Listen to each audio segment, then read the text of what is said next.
కుర్దులు అమెరికాకి సహాయం చేయడం ఇది మొదటిసారి కాదు. చాలా సందర్భాల్లో మన హిస్టరీలో 1975లో నేను ఇప్పుడే ఒక ఆర్టికల్ చూస్తున్నా. 1975లో కూడా అప్పుడు అధ్యక్షుడు ఈ కుర్దులను కాపాడడానికి ఎలాంటి చర్యలు తీసుకోలేదు. 88లో కూడా సద్దాం హుస్సేన్ ప్రభుత్వం వీళ్ళ మీద కెమికల్ అటాక్స్ చేసిందంట. అప్పుడు కూడా అప్పుడు అధ్యక్షుడు రొనాల్డ్ రీగన్ అనుకుంటా, అతను కూడా పట్టించుకోలేదు. 1990లో కూడా వీళ్ళకి ఇదే అనుభవం ఎదురైంది. అప్పుడు అధ్యక్షుడు ఎవరు? అమెరికా అధ్యక్షుడు జార్జ్ బుష్. అతను మాత్రం మద్దతు ఇచ్చారు. కానీ సద్దాం హుస్సేన్ సేనలు వీరిని తొక్కేసినప్పుడు మళ్ళీ అమెరికా సైలెంట్ అయిపోయింది. అంటే అమెరికా వాళ్ళకు అవసరం వచ్చినప్పుడు కుర్దులను ఉపయోగించుకుంటుంది, కానీ కుర్దులు ఆపదలో ఉన్నప్పుడు వాళ్ళు అమెరికా చూసి చూడనట్టు వదిలేస్తున్నారు అనేటువంటిది మనకి చరిత్ర చెబుతోంది. మరి ఈసారి మరొకసారి వాళ్ళకి ఆప్షన్ లేక అమెరికానే నమ్ముతున్నట్టుగా కనబడుతోంది. వాళ్ళకు కూడా అవసరం. ఇప్పుడు అమెరికా కూడా ఇంత భారీ ఎత్తున యుద్ధములో దిగడం కూడా ఫస్ట్ టైమే కదా. ఇరాన్కి వ్యతిరేకంగా ఖమీనీని హతమార్చడం ఇవన్నీ చేయడం కూడా ఫస్ట్ టైమే కదా. అంటే ఇజ్రాయెల్ వాడు అమెరికాని ఏ స్టేజ్ తీసుకెళ్ళాడంటే పాయింట్ ఆఫ్ నో రిటర్న్ అంటాడు.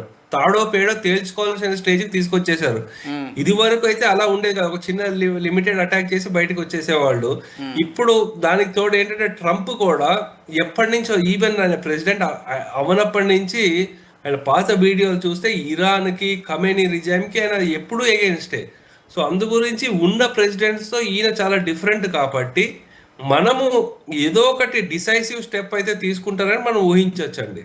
అయితే ఇక్కడ ప్రసాద్ గారు మీరు అన్నట్టుగా గతంలో ఎప్పుడు ఇంత పెద్ద ఎత్తున అమెరికా ఇరాన్పై యుద్ధం చేయలేదు. ఎందుకంటే సుప్రీం లీడర్ని అంతమొందించారు కాబట్టి ఎలాగైనా దృఢ సంకల్పంతో ఉంది. అలీ ఖమేనీని అంతం చేశారు. ఇప్పుడు అతని ప్లేస్లో ముస్తబాలి అతనికి రెండో కొడుకు వస్తున్నాడు కాబట్టి ఈసారి ఏమైనా వీళ్ళ ఆకాంక్ష నెరవేరడానికి అమెరికా కానీ లేకపోతే ఇజ్రాయెల్ కానీ సహాయం చేసేటువంటి అవకాశం కనిపిస్తోంది. తప్పకుండా అండి, ఇది వెంటనే చేస్తున్నారు.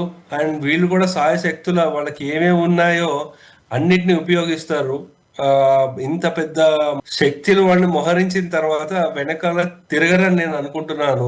కానీ ఇరాన్ నుంచి కూడా చాలా మంచి రివర్స్ లో వాళ్ళు ఇప్పుడు వాళ్ళ ప్రెసిడెంట్ అనుకుంటా కొత్త స్టేట్మెంట్ ఇచ్చారు.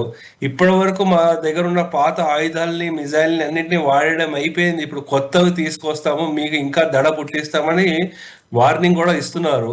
సో ఇది ఎలా మారుతుందో అనేది ఇంకా మనకి రోజు రోజుకి సిచ్యువేషన్ మారిపోతుంది, మనం వేచి చూడాలి. కానీ ఆన్ ద గ్రౌండ్ ఒకవేళ స్టార్ట్ అయితే ఇంకా తాడో పేడో డిసైడ్ అయిపోతుందండి.